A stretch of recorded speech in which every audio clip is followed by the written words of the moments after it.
जय माता की दोस्तों, मैं हूँ शियोगिता। सुख समृद्धि चैनल पर आप सबका स्वागत है। मैं आज की इस वीडियो में आपको सुखी अमावस्या की व्रत कथा सुनाऊंगी, साथ में इसके बारे में बताऊंगी और इसकी उद्यापन विधि भी बताऊंगी। आप मेरे साथ मेरे चैनल पर बने रहिएगा। वीडियो शुरू करते हैं। मैं अब आपको पहले 3 धान की अमावस्या के बारे में बताऊंगी। पहले के प्रचलन में तो क्या होता था कि एक धान की अमावस्या को 1 वर्ष तक रखा जाता था। आजकल 10-12 सालों से यह प्रचलन चलता आ रहा है कि एक अमावस्या को 4-4 महीने करके 1 वर्ष में ही 3 धान की अमावस्या को पूरा किया जाता है और फिर उसका उद्यापन किया जाता है। जो अमावस्या शुक्रवार के दिन आती है उसको सुखी अमावस्या के नाम से जाना जाता है। इस अमावस्या में नमक और चक्की का पिसा हुआ नहीं खाया जाता है। मैं पहले आपको 3 धान की अमावस्या के बारे में बताती हूँ। पहली 4 अमावस्या को आप गेहूं खाएं और 4 अमावस्या पूरी होने के बाद में गेहूं कलर का 1.25 मीटर कपड़ा, 1.25 किलो गेहूं, थोड़ा गुड़, सुहाग सामग्री, 1 ब्लाउज पीस कुछ दक्षिणा के साथ ब्राह्मणी को दे और साथ में ब्राह्मणी को खाना खिलाएं। दूसरी 4 अमावस्या को आप चावल खाएं और 4 अमावस्या पूरी होने के बाद में 1.25 किलो चावल, 1.25 मीटर सफेद कपड़ा और सुहाग सामग्री, 1 ब्लाउज पीस दक्षिणा के साथ ब्राह्मणी को दे और साथ में खाना खिलाएं। तीसरी 4 अमावस्या को आप बाजरी खाएं, 1.25 किलो बाजरी और बाजरी के कलर का कपड़ा, सुहाग सामग्री, 1 ब्लाउज पीस कुछ दक्षिणा के साथ ब्राह्मणी को दे और साथ में खाना खिलाएं।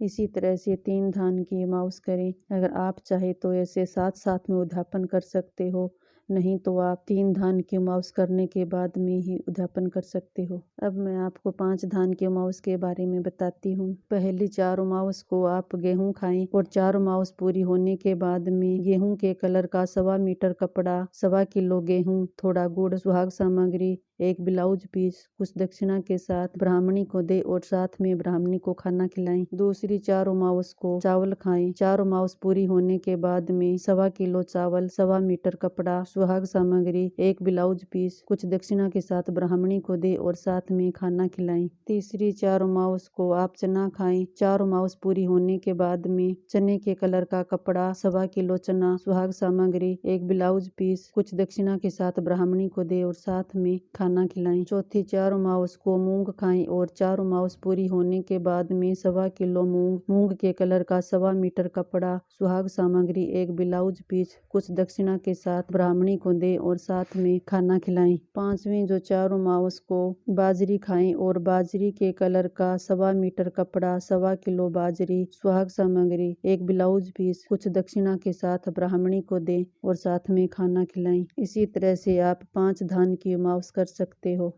मैं कथा सुना रही हूँ। एक नगर में एक राजा राज्य करता था। उसकी प्रजा एवं परिवार सब आनंद से रहते थे। राजा की रानी धार्मिक एवं प्रजा की प्रेमी थी। राजा के महल के सामने एक साहूकार की हवेली थी। राजा की रानी एवं सेठ की पत्नी में मित्रता थी। रानी सारी प्रजा से प्रेम रखती थी। एक रोज साहूकार की हवेली से साहूकार की पत्नी के रोने की आवाज आने लगी। स्त्री भारी विलाप कर रही थी। रानी ने हवेली में रोने की आवाज सुनी तो रानी ने राजा से इसका विलाप का कारण पूछा। राजा ने कहा कि सेठ का पुत्र मर गया है, सो सेठ की पत्नी और लड़के की माँ दुखी है। रानी बहुत बोली थी। उसने राजा को कहा कि महाराज दुख क्या होता है। राजा को समझ नहीं आया कि रानी को कैसे समझाएं कि दुख क्या होता है। रानी वापस बोली, महाराज दुख बताओ। जब राजा ने रानी से कहा, तुम अपने कुंवर को मार दो तो मालूम हो जाएगा कि दुख क्या होता है। महारानी ने अपने कुंवर को महल से नीचे गिरा दिया। भगवान की कृपा से कुंवर गारे के ढेर पर गिरा और उसको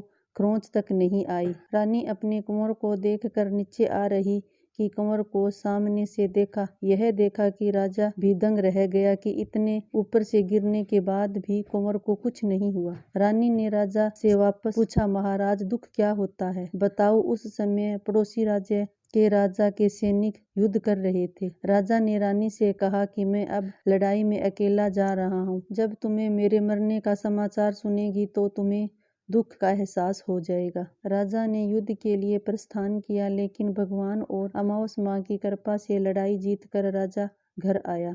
अब राजा को भी आश्चर्य होने लगा कि क्या कारण है। उसी समय महारानी महाराज के पास आई और वही प्रश्न दोहराने लगी कि दुख के बारे में कैसे एहसास दिलाया जाए। राजा ने रानी को बुलाकर कहा कि अब हम गंगा जी की यात्रा करने जा रहे हैं। वहाँ गंगा की धारा में कूद जाऊंगा, तब तुम्हें दुख का एहसास होगा। रानी ने गंगा यात्रा की तैयारी की और आवश्यक सामान वह रास्ते में भोजन की सामग्री का प्रबंध कर यात्रा के प्रस्थान के लिए रवाना हुए। कैलाश पर भगवान शिव ने पार्वती से कहा कि सती, आज मैं कलयुग में सुखी आत्मा के दर्शन कराऊंगा। शिव जी ने बकरे व पार्वती ने बकरी का रूप धारण कर एक बावड़ी के पास घास चरने लगे। इतने में राजा रानी की सवारी आई। रानी ने सुंदर छाया और बावड़ी को देखा तो राजा ने कहा, हम यहीं थोड़ी देर तक जलपान व विश्राम करके आगे बढ़ेंगे। राजा रानी ने वहां जलपान किया। उसके बाद राजा पानी लेने के लिए बावड़ी में गया। उसी समय बकरी का रूप धारण किया। पार्वती ने बकरे का रूप धारण